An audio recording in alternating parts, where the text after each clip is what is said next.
हाँ भाई देखो, एक्सरसाइज 4.3 चल रही थी अपनी, ठीक है, क्लास 10 एक्सरसाइज, चैप्टर कौन सा अपना 4 चल रहा था, क्वाड्रेटिक इक्वेशन। क्या कह रहा है, और इसमें भी चल रही थी एक्सरसाइज 4.3, ठीक है, और 4.3 का चल रहा था क्वेश्चन नंबर 2 का फर्स्ट देखेंगे, और ये इंपॉर्टेंट क्वेश्चन होने वाला है, याद रखना, ये इंपॉर्टेंट क्वेश्चन होने वाला है। अब क्या कह रहा है वो, फाइंड द वैल्यूज ऑफ के का वैल्यू निकालो भाई for each of the following quadratic equation. जो भी क्वाड्रेटिक इक्वेशन दी गई है उनके लिए क्या निकालना है, के का वैल्यू निकालना है, so that they have two equal roots, ताकि उनके क्या हो, दो इक्वल रूट्स हो। हमारे पास जो गिवन क्वाड्रेटिक इक्वेशन है वो क्या है, गिवन क्वाड्रेटिक इक्वेशन क्या है बेटा, 2x² प्लस के एक्स प्लस 3 इक्वल टू 0। क्या यही है, यही है, ठीक है। अब इसने बोला है कि ये जो क्वाड्रेटिक इक्वेशन है इसके दो इक्वल रूट है, दो इक्वल रूट है, इसका मतलब सिंस दिस क्वाड्रेटिक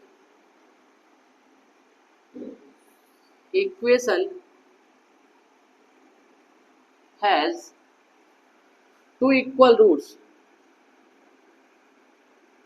मतलब इस द्विघात समीकरण के क्या है, दो समान मूल हैं, दो बराबर मूल हैं, और जिस द्विघात समीकरण के दो बराबर मूल होते हैं उसमें डिस्क्रिमिनेंट विविक्त कर ग्रेटर देन 0 नहीं, इक्वल 0 होता है, उसमें यहाँ कर दिया इक्वल 0 होता है, और जिसमें हमारे जो रूट्स होते हैं, मूल होते हैं, वो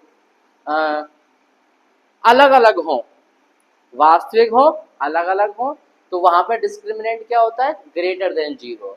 जहां डिस्क्रिमिनेंट बराबर होता है 0 के, वहां दोनों रियल होते हैं, वास्तविक होते हैं, और दोनों समान होते हैं। तो इसका मतलब क्या हो जाएगा, देन डिस्क्रिमिनेंट विविक्त कर,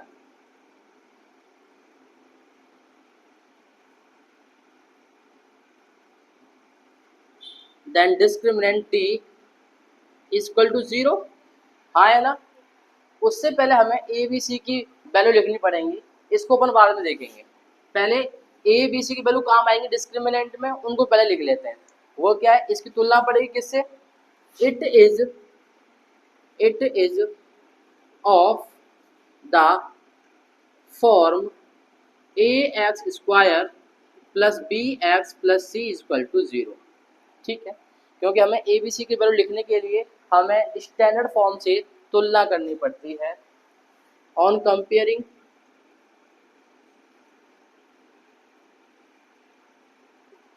ए का वैल्यू क्या आएगा बेटा बताओ, 2, बी का वैल्यू के, एंड सी का वैल्यू 3, और इसके दो इक्वल रूट है, सिंस यदि दो इक्वल रूट है तो डिस्क्रिमिनेंट क्या होगा, डिस्क्रिमिनेंट डी इक्वल टू 0 होगा।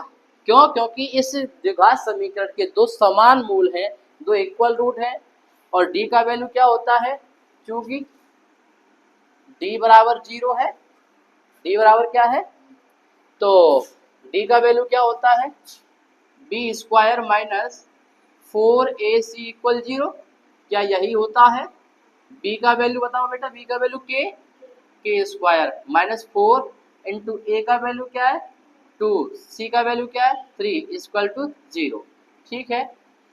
के स्क्वायर माइनस 4 2 जा 8, 8 3 जा 24 इक्वल टू 0,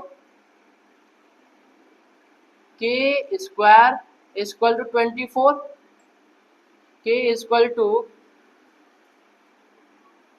के का वैल्यू क्या निकल के आएगा बेटा,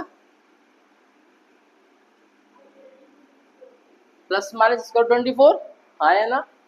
आगे बढ़ेंगे।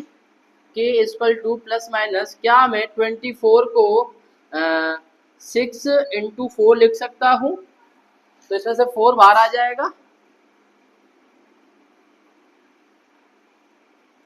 2√6, हाँ या ना? तो k का वैल्यू क्या आ गया? प्लस माइनस 2√6, ये k का मान हो जाएगा। देयरफॉर प्लस माइनस क्यों आया? Very good. जैसे कि मान लो k square minus 24 equal to 0 है, ठीक है? तो k स्क्वायर माइनस, क्या मैं 24 को √24 का स्क्वायर लिख सकता हूँ? लिख सकता हूँ। मैं मैथमेटिक्स जानता हूँ, मैं बस चेंज नहीं आना चाहिए, उसकी वैल्यू पे फर्क नहीं पड़ना चाहिए, बाकी मैं सब कर सकता हूँ। ए स्क्वायर माइनस बी स्क्वायर, ए प्लस बी ए माइनस बी, तो क्या होगा? ए के प्लस √24,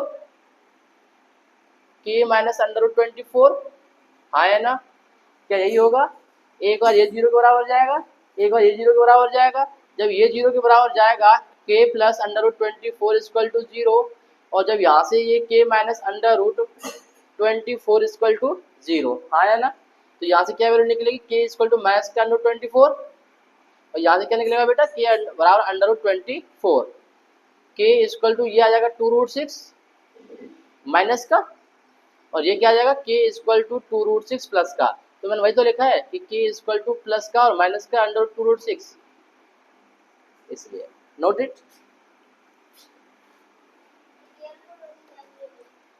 हाँ, therefore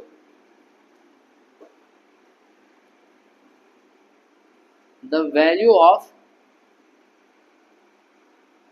k equal two plus minus 2√6